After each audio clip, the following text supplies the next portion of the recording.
Okay, so the first experiment is about the volume change before and after the salt dissolved in water. Okay, so you can see we have salt, we have the volumetric flask, we have these tools for us to add water, and the funnel is also helping us to put things inside of the volumetric flask. And the key point about this experiment is the marking. Okay, if you the practical skills is whether or not you can accurately make the whole thing exactly at the marking. And also we are to show if there is any difference or changes before and after the dissolve of salt. Okay, so when you do these experiments, you have to add the salt into the flask first, and how much according to the instruction. You will be given the instruction and you should do according to it. Okay, so add salt and then add water roughly to almost the marking, and at the last stage you should use the dropper to help until you can see the water level exactly on the marking. And after the marking is reached, then you shake and try to dissolve as much as the salt as possible. Okay, and if you can see a obvious change in the volume, then that means you show there is a difference in volume. Okay, and what does it infer? What does it mean? Please, you should do the revision on the textbook about this experiment setup. Okay, so secondly, we have another experiment. It's talking about how to correctly use a Bunsen burner, and whether or not you understand the flame properties, what does the air hole do, and how to correctly operate every component of them. Okay, so in this experiment, you are required to correctly set up the whole Bunsen burner and stand and clamps. Okay, so how to point this opening to the sky and correctly adjust the height and the distance of the thermometer with the beaker. Okay, so that is one of the techniques. And also, when every time you use the Bunsen burner, remember before and after you start the fire, you have to close the air hole completely. Confirm that the tubing is very tightly fitted into it. Okay, and when everything is on top of the insulating mat in the correct position, and maybe the beaker, the water, and the thermometer is set up correctly, then you should ask Ms. Lai or Mr. Wong to see, and then you should ready the lighter and the gas tape all at once. Okay, start the fire first and then start the gas tape. That is what you need to do.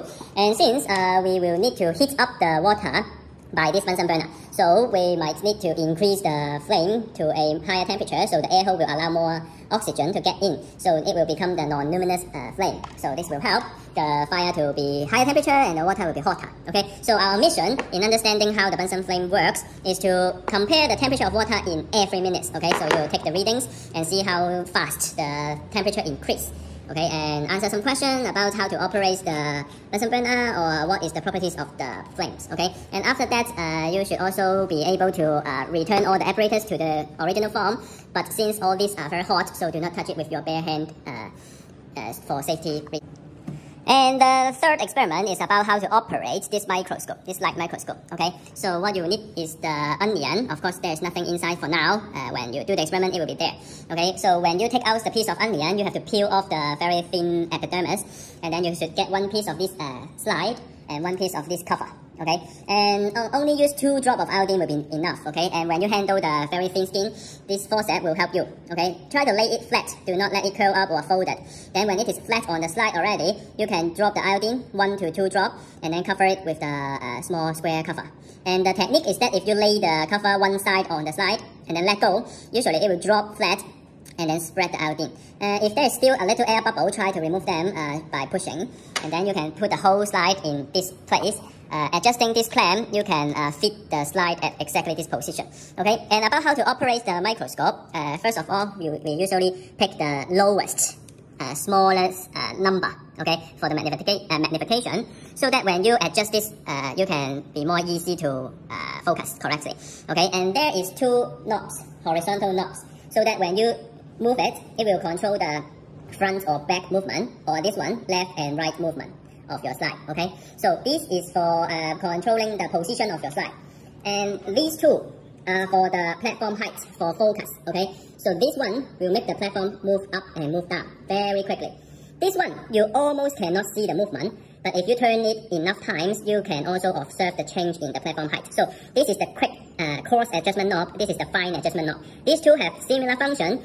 This has bigger steps, this has smaller steps. Okay, so when you finally observe clear image in focus with the smaller magnification, you can then turn to the larger magnification when needed. And you are expected to be able to draw what you see from the microscope onto the result.